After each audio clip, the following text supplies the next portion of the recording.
IDPS viva! IDPS viva! IDPS viva!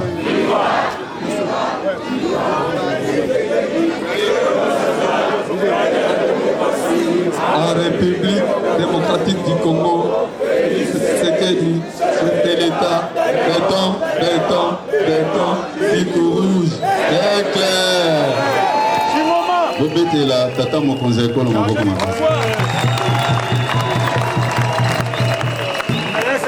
vous mettez là, bah fédéraux na biso, bah initiative rencontre. Vous mettez là,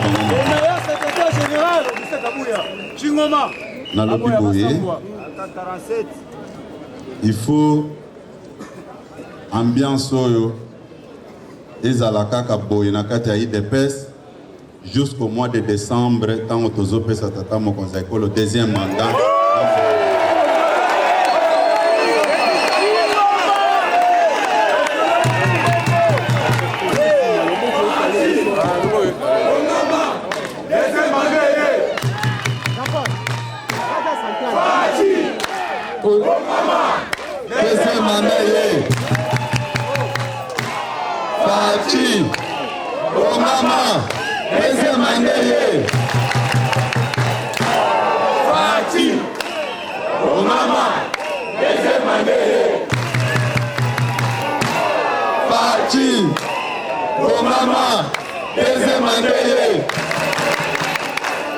Ok, merci beaucoup.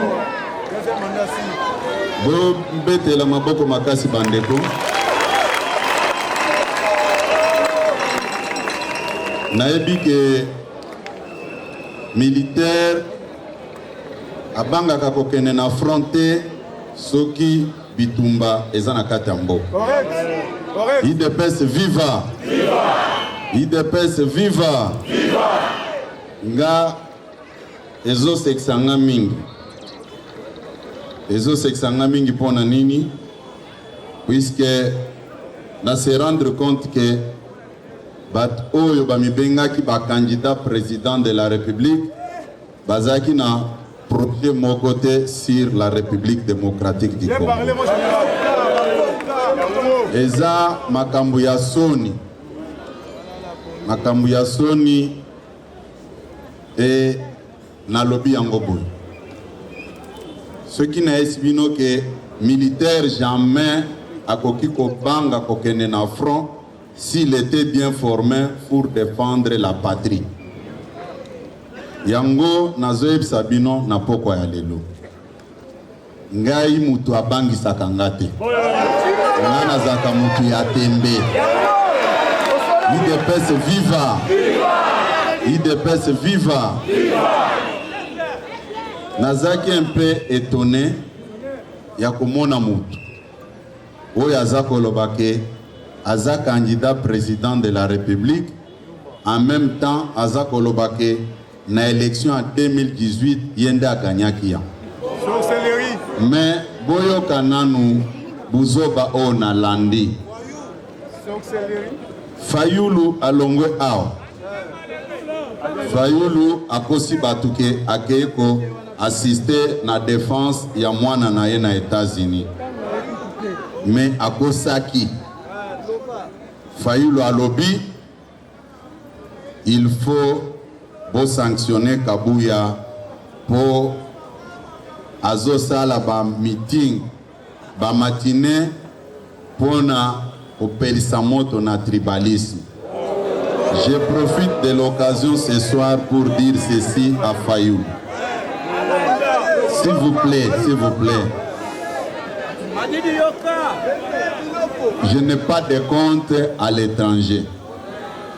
Et tout le monde le sait que je suis très concentré sur l'avenir de notre parti et du chef de l'État sur le plan politique.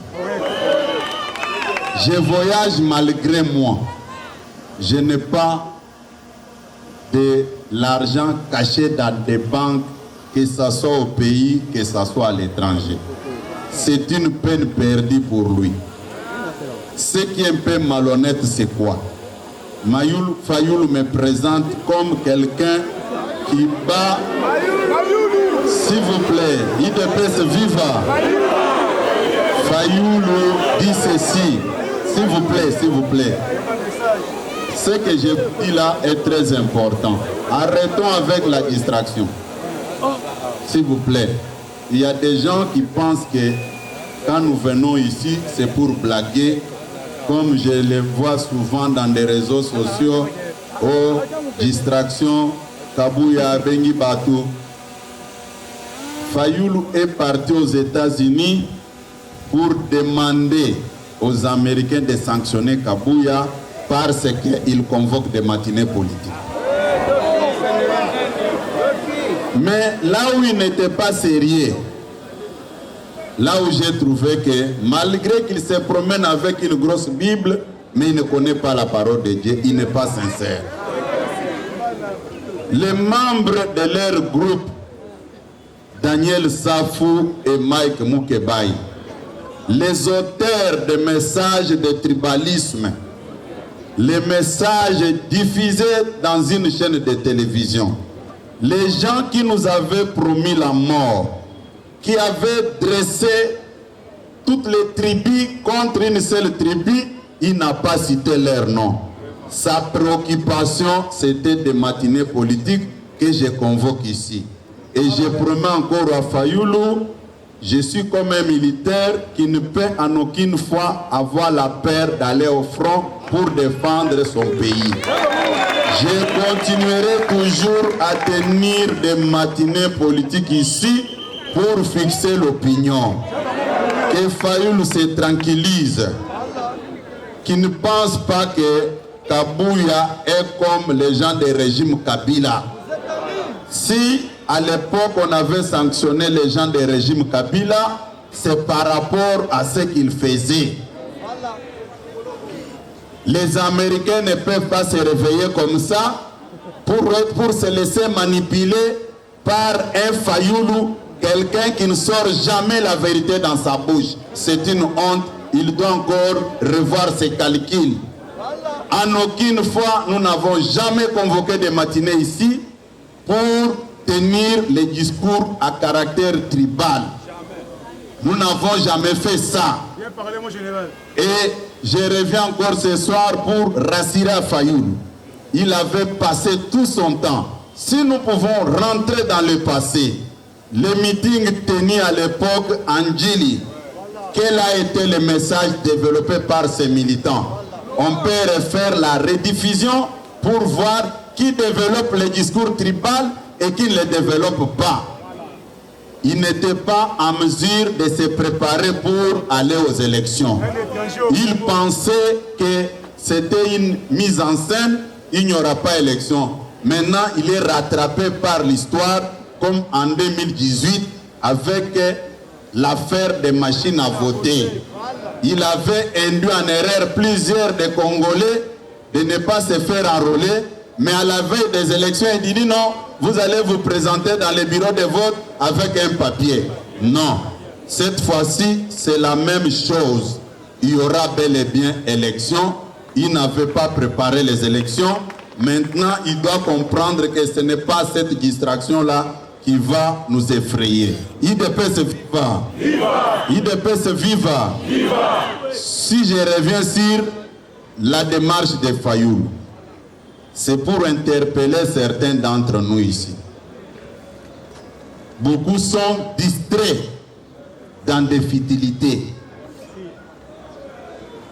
Tango bazo kende bazo kota bandap.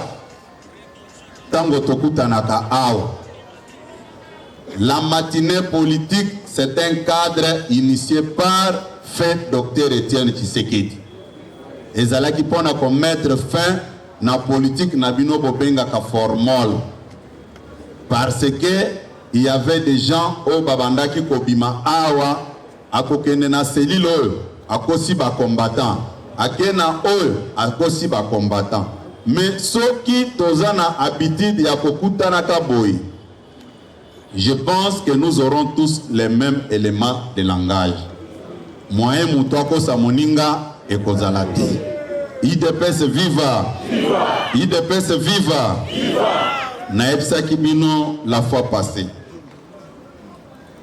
bino bo travailler sur terrain pour na ba oyo ba manifester ba ambition ya kozala ba candidat député national ou provincial.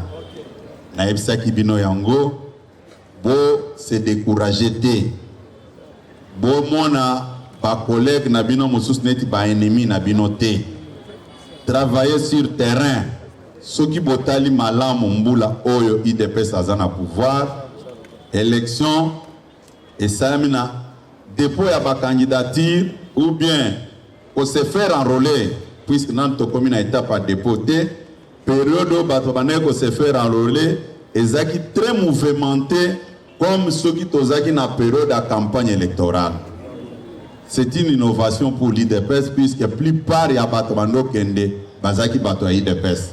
Bombete la maboko makasi.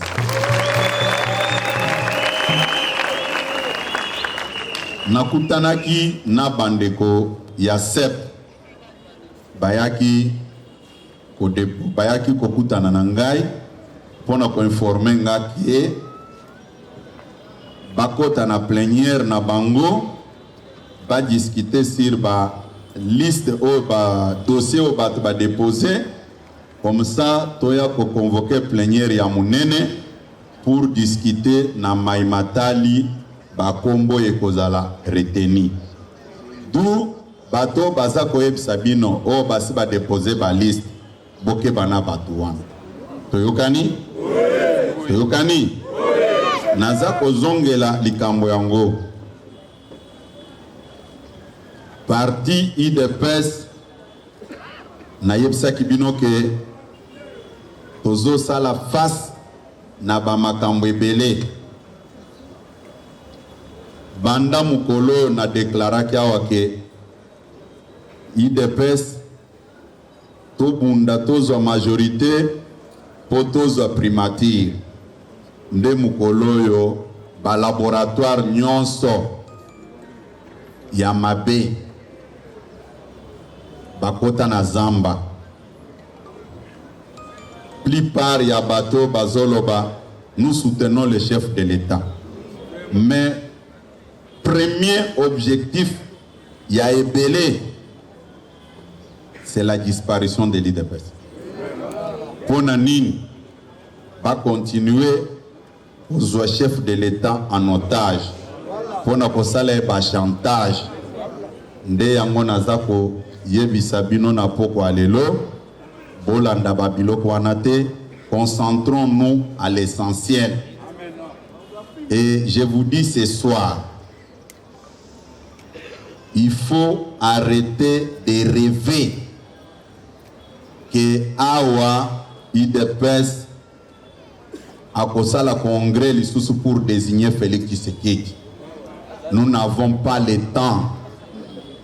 Convention démocratique examini congrès et désigner qui Félix Tshisekedi banda qui centre. Toyokani malam. Et nous, membres de l'IDPS, nous n'avons pas un autre candidat en dehors de Félix Tshisekedi. Soki batu bazwaki bambongo po baya ko créer des ordres que non na IDPS mukolo wana ba candidature ezaki ebele balekisi Félix Tshisekedi na makasi bakozela tindenge yeso akoya candidat na biso c'est Félix Tshisekedi. Mukolo wana na lobi boye na kisantu ba structure nyonso ya parti esanganaki et décidaki na ba résolution mibale balobaki pona biso IDPS soki maponomi esalemi lelo candidat na biso Félix Tshisekedi tobetaki maboko. Résolution à mibale ezalaki boye toza ebele mais mutoyo a engagé IDPS oya ko signer ba liste kombo na ye Augustin Kabuya secrétaire général.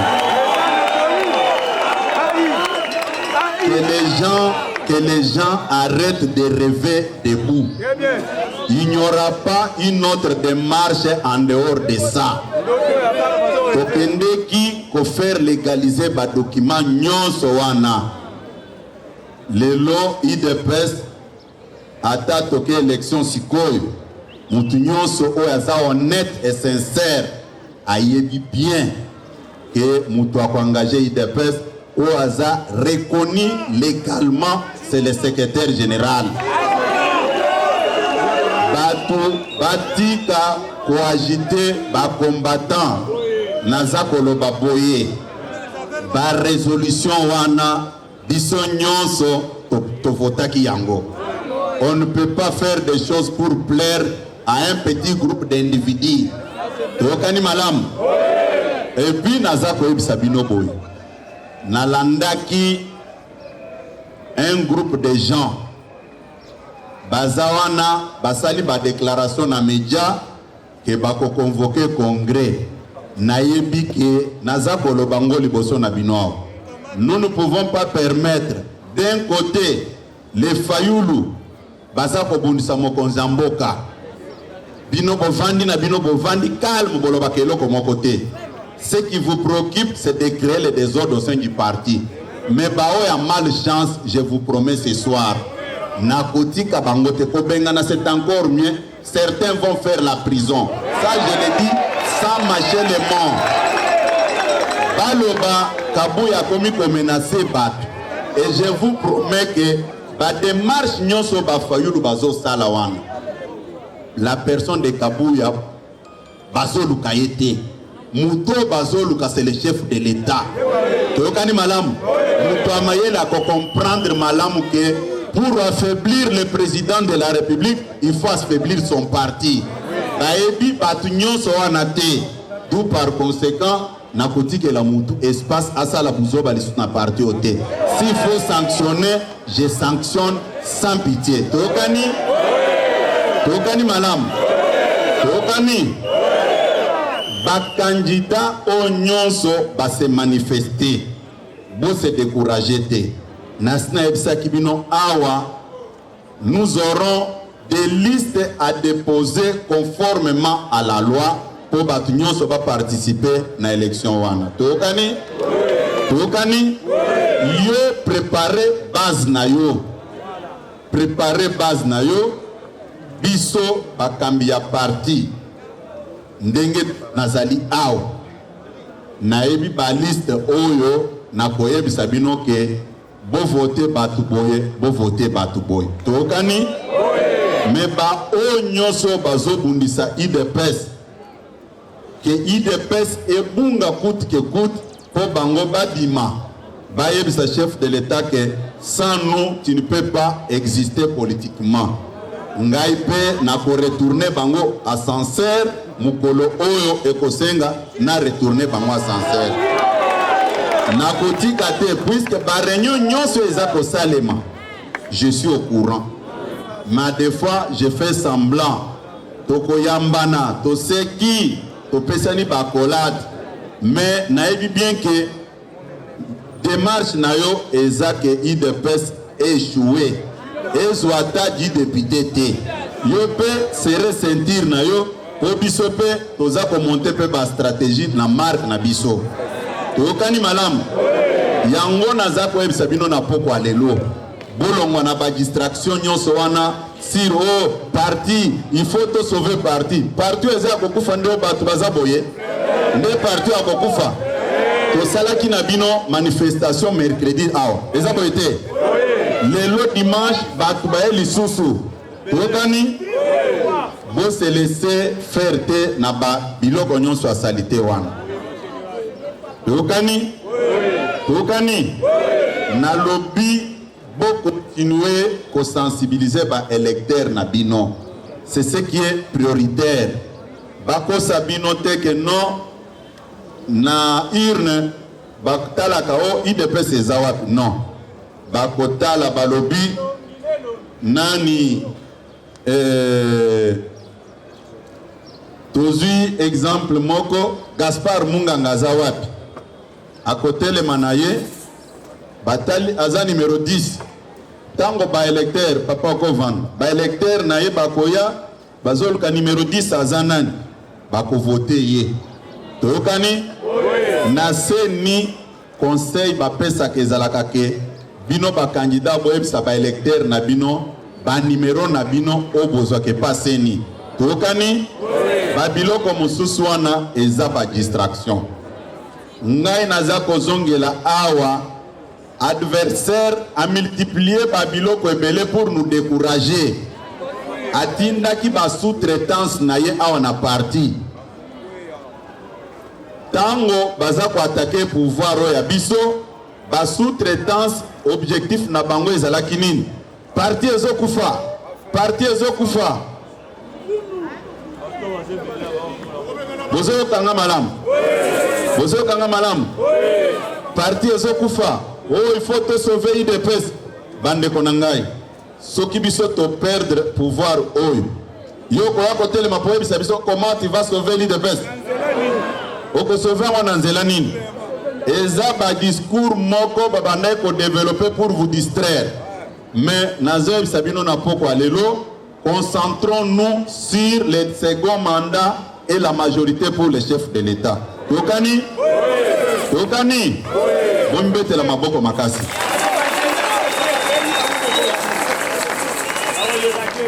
Babiloko nyonso baza koyebisa bino. Ba utiliser ba discours nyonso pour vous décourager. Babandai koloba oh IDP sango ba combattant babunda bazwa eloko te. Babandai ko développer discours wana rien que pour vous dresser contre le président de la République. Ba calcul nyonso babandai ko sala yango wana. Basuki te bakoti na discours mususu oh IDP seza parti à Baluba. IDP seza parti tribal. Naza koyebi sabino boy. IDPS viva. IDPS viva. Eza ba discours ya ba faible oyo bazala ki préparé pour aller aux élections. Correct. Naza kozonge la likambo na ebisaki bino mercredi passé. Ba responsable ya IDPS bango bavandi liboso na bino. Bozo la nangai? Oui. Toutes les zones linguistiques sont représentées ici. Nakosenga ndeko Jean Tezo Atelem. Depuis quand il y a Komaki Moulouba? Et ce qui t'ose expliquer Bino Boye, quand on explique ça aux combattants, ça devient une rencontre pour développer le discours tribal. Hein? Jean Tezo, depuis quand il est devenu ressortissant du Kassai? Depuis quand? Secrétaire général adjoint, il y a IDPS. Ndeko Deo Bizi Boutelema.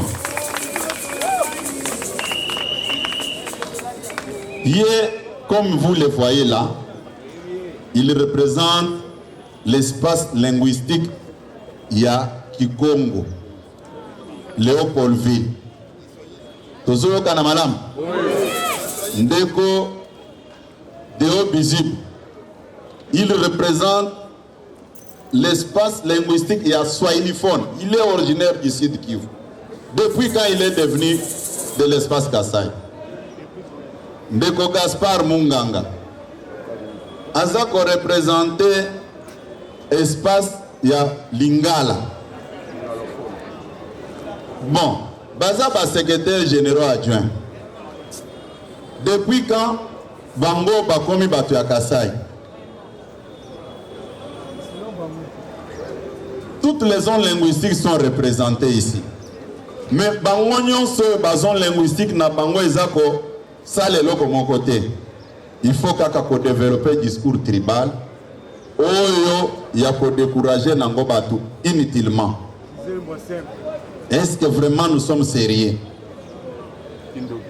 Même si Bangonyo Sobazaki batu ya Kassai,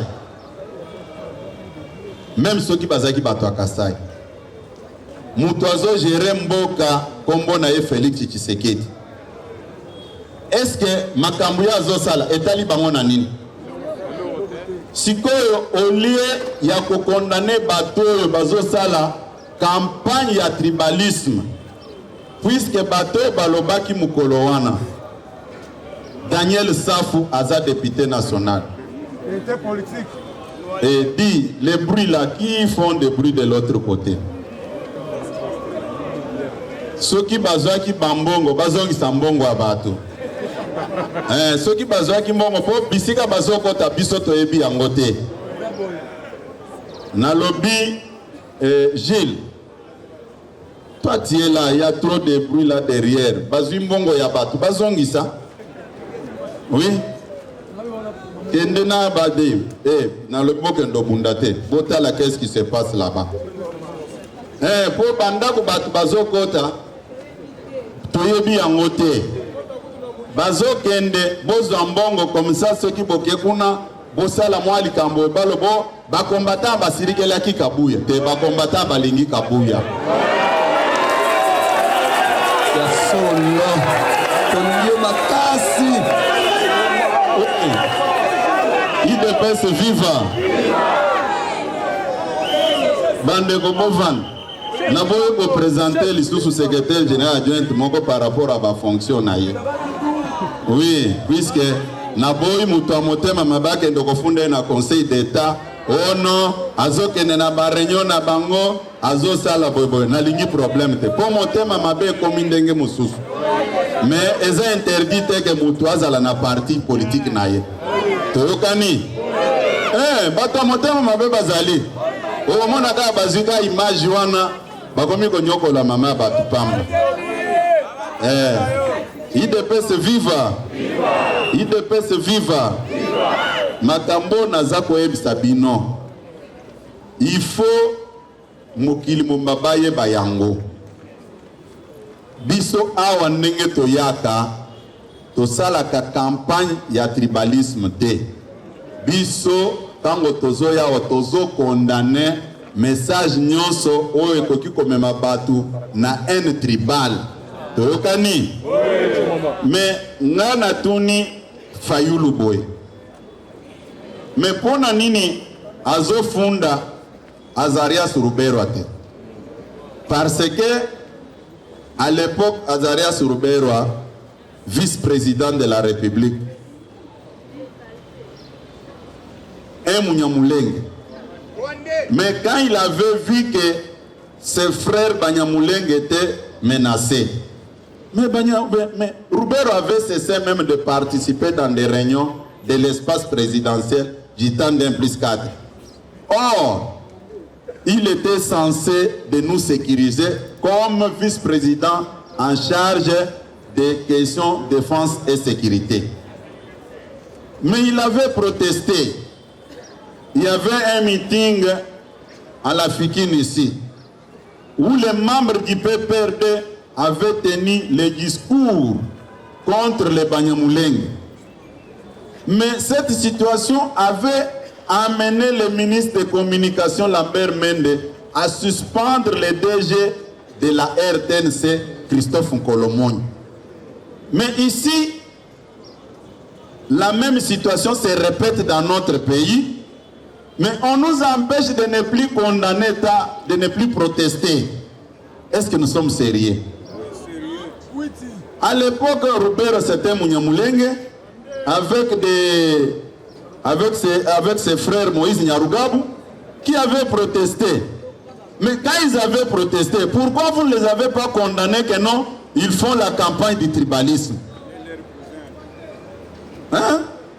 Aujourd'hui, deux Congolais, l'un député national, l'autre député provincial, ils occupent l'espace médiatique pour dresser plusieurs ethnies contre une seule tribu. Et dans le message, ils disent ceci: vous, des autres tribus, vous laissez les Baluba vous dominer. Est-ce que c'est un bon discours? Mais quand nous lançons un appel aux décideurs du monde de sanctionner ces gens-là, et vous venez dire, oh non, Kabouye est en train de battre un discours tribal. Qu'est-ce que j'ai fait qui peut amener les gens au tribalisme ou bien à un dérapage tribal? Mais, s'il vous plaît, le président de l'ensemble, le président Moïse Katumbi, n'a pas condamné ni sanctionné ces gens-là. Juste même un petit communiqué de formalité. Oh, nous, ensemble pour la République, nous retirons, nous protestons contre les propos tenus par nos deux députés, nous les retirons notre confiance. Ça pouvait calmer les esprits. Mais ici, ça se passe, au lieu de condamner, vous dites non, ils ont bien parlé. Hein? Vous dites qu'ils ont bien parlé, celui qui dénonce ça doit être sanctionné. Vraiment, nous sommes sérieux. IDPS viva. IDPS viva. Ce soir encore, je m'adresse à vous, les membres de l'Union pour la démocratie et le progrès social. Mettons-nous debout. Mettez-vous debout tel que vous êtes là. Veuillez vous tenir debout.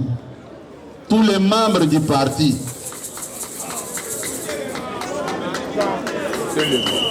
Non au tribalisme. Non au tribalisme. Non au tribalisme.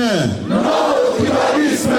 Oui à l'unité du pays. Oui à l'unité du pays. Oui à la cohésion nationale. Oui à la cohésion nationale. Oui à l'unité du pays. Oui à l'unité du pays. Oui à la cohésion nationale. Oui à la cohésion nationale. C'est ce que nous voulons parmi nous les Congolais. Et j'aimerais aussi voir le président Moïse Katumbi convoquer les membres de son parti et tenir les mêmes discours comme nous le faisons. Nakoyebi Sabine Lokomoko avant aussi de ça. Awa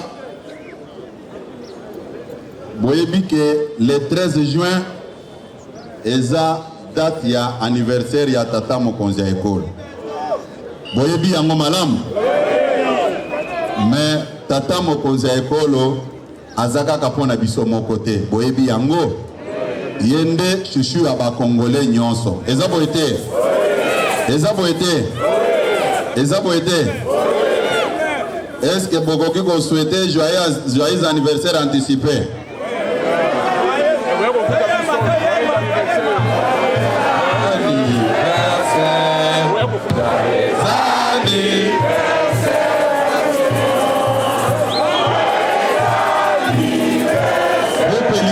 Minda ya telefone na bino. Bopelisa ba minda ya telefone na bino bo souhaiter mokonzi ya mboka joyeux anniversaire.